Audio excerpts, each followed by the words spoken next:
Okay, let's get this show on the road.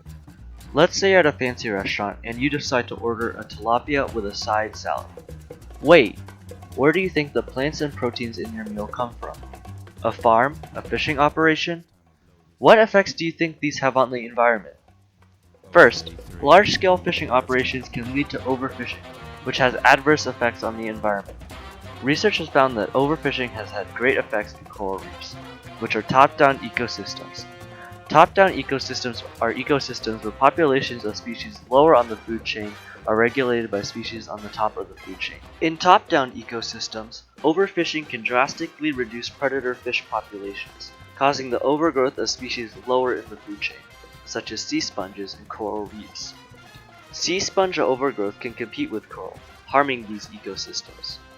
To add on, overfishing has effects in environments beyond coral reefs. Even in the open ocean, large crashes in fish stock due to overfishing can have serious effects on the environment. Reduction of large predators in an open ocean environment can cause a cascading effect down the food chain. Nitrate levels can drop, as well as water temperatures, as shown in the Canadian cod collapse. On the agricultural side, farming also takes its toll on the environment. Many pesticides can enter water supplies and wreak havoc on both humans, flora, and fauna. Also, because of the use of fertilizer, the composition of soil chemistry can change. These changes can alter the regrowth of native vegetation, as well as increase nitrate concentrations in local water supplies. Nitrates can cause algae overgrowth, reducing oxygen levels in the water and killing fish as a result. Agriculture also uses an extraordinary amount of water. According to the USDA, agriculture is responsible for 80% of the United States' consumptive water use, and is only expected to increase as a result of a rising population. This increase of demand will put further stress on already water-scarce areas, meaning that water overuse will be more likely, causing adverse effects on the environment. It is clear that traditional methods of farming and fishing pose a great threat towards our future. The recent focus on climate change thanks to young activists like Greta Thunberg have made it clear that change is needed for the sustainability of future food production. It is clear that alternatives to traditional agriculture and fish farming must be found. Let's try to solve some problems involving fish farming first.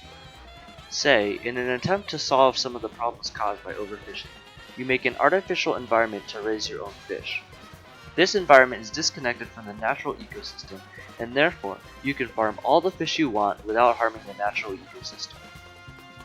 Congratulations, you just made your very own aquaculture system. Aquaculture is the raising of sea life in a controlled environment.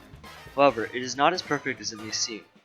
Fish, through their waste, can build up toxins, such as ammonia, within their environment, which can harm or even kill the fish.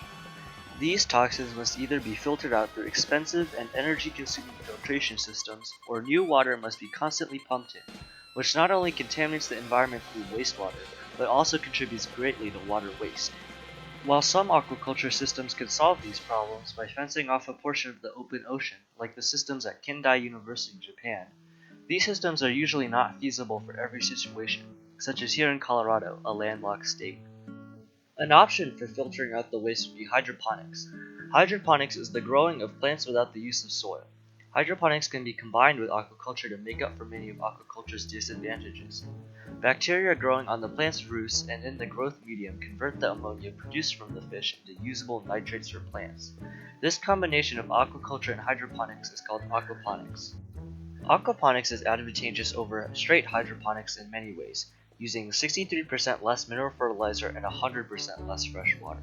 That's right, 100% less fresh water than hydroponics. Since aquaponics is a closed loop, water is only lost by absorption into plants and transpiration, making aquaponics ideal in locations where water is scarce. I am personally making an impact with aquaponics in my local community.